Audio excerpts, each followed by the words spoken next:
Universitas Negeri Padang. Saya sendiri cuma Firza, dan kedua teman saya yang ini namanya Mutia, yang satu lagi Nazila. Jadi di sini kami ada tugas biologi terapan. Di sini kami ingin meminta penjelasan dari Bapak gimana sih tentang maggot yang digunakan oleh kami sampai ini untuk menyelesaikan tugas kita. Bapak, Boleh. terima kasih banyak ya Pak. Jadi sebelumnya boleh kami perkenalan sama Bapak, nama Bapak dan Perkenalkan, nama saya Dery Yospika atau dipanggil Pak Yos. Pemilik usaha maggot ini. baik Pak, untuk beberapa pertanyaannya akan diajukan oleh teman-teman saya ya Pak. Silakan. Apa yang mendorong Bapak nih untuk memulai usaha budidaya manggot ini Pak? Yang sangat mendorong maggot ini adalah dengan kebutuhan pribadi. Untuk Pakan ikannya, Pak. Ya, pakan ikan. Ya. Samping itu juga nih seperti adik tengok kan, kita akan pengembangan ke bebek. Di fungsi maggot ini sangat multiguna ya, untuk ikan, bebek, ayam juga. Bisa. Apakah burung juga nggak sih Pak? Bisa, Ya, tergantung sebagai burungnya. Kalau burungnya mau makan maggot gitu. Iya.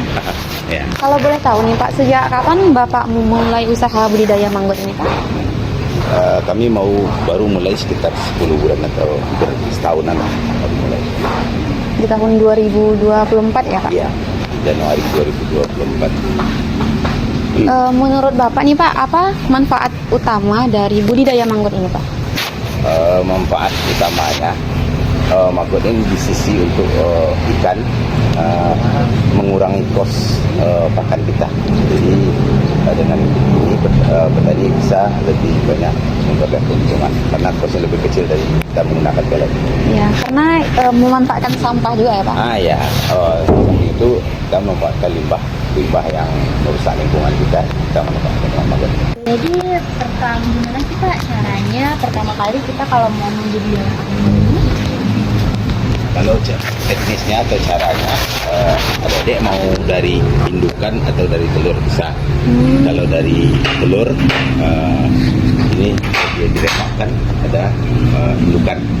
Indukan itu kan bertelur nanti di kayu-kayu. Itu kan lalatnya itu.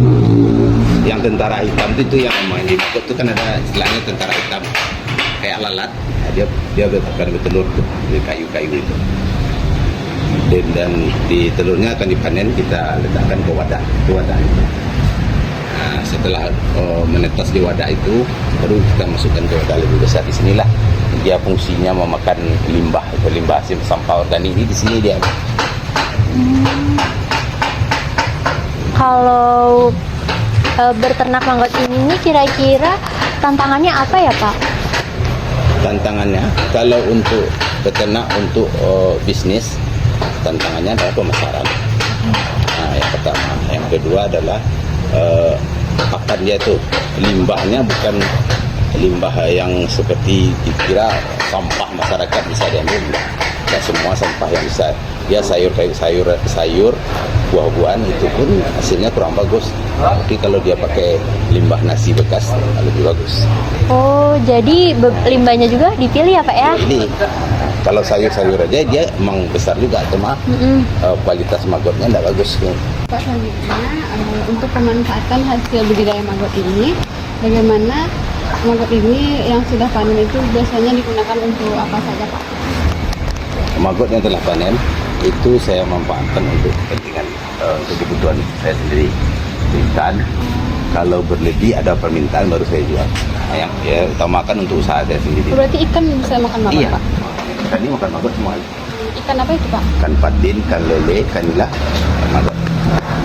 Bisa untuk mengurangi pelet ya, bukan untuk mengganti ya. Jadi intinya jangan salah. Alternatif saja ya? Alternatif mengurangi kos istilahnya gitu. Terus saat ini apakah pasar permintaan maggot ini cukup banyak di sini atau gimana Pak? Belum, untuk Sumatera Barat belum, untuk Pulau Jawa mungkin dah. Untuk Sumatera Barat baru belum semua orang mengetahui manfaat maggot ini. Berarti ini bisa dikirim ke Jawa Pak? Kalau ada permintaan bisa.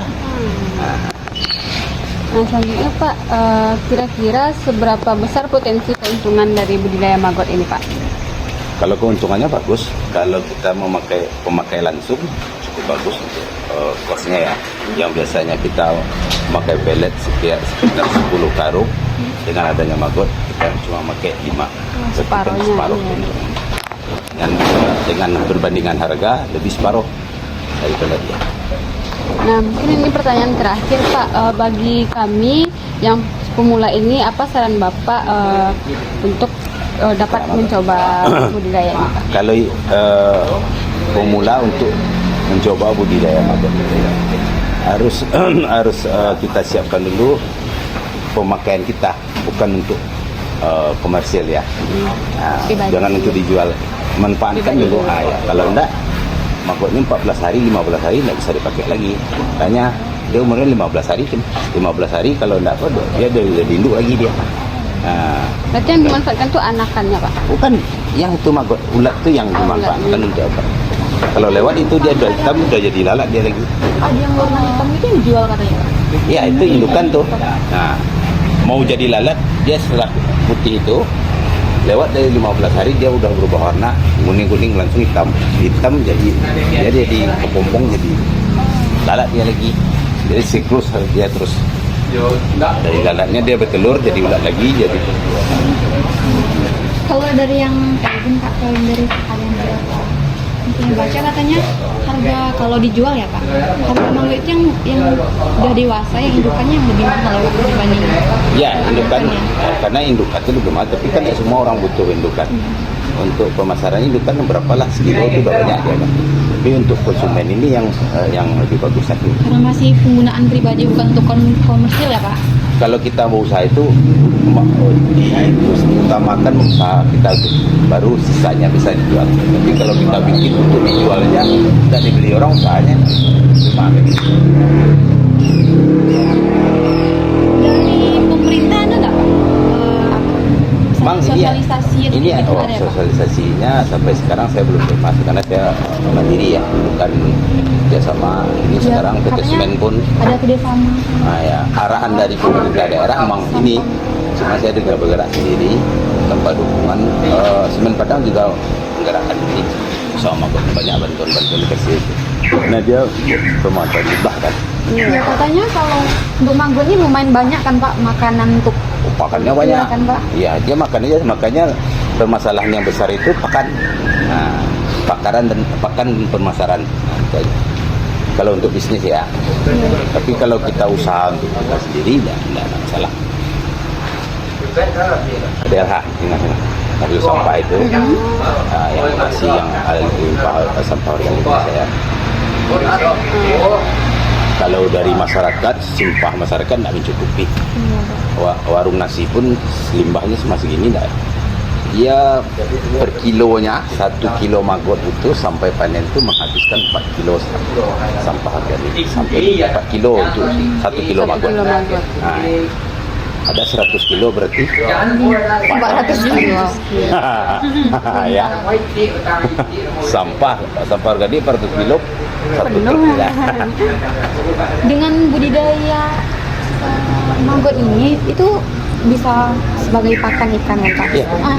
Terus kan mungkin nggak bisa untuk mengelola sendiri kan. Apanya kan usaha budidaya mangganya terus sama rekan-rekan yang lain itu gimana? Ya, Kerja sama ini gimana? ya harus ada ponaan suruh panen ini kan dia kerjanya enggak gitu sibuk. Dia makan memanennya kan itu. Memanen telur dia emang itu cuma ada emang kalau dikerjain sendiri emang enggak dikerjain. Untuk perawatan mangganya gimana Pak? Perhatian enggak? Ikat pokoknya kasih makan. Habis makannya kasih makan dah, kepanen lagi. Enggak ada perlu dikasih vitamin pula dia, ini vitaminnya banyak tuh.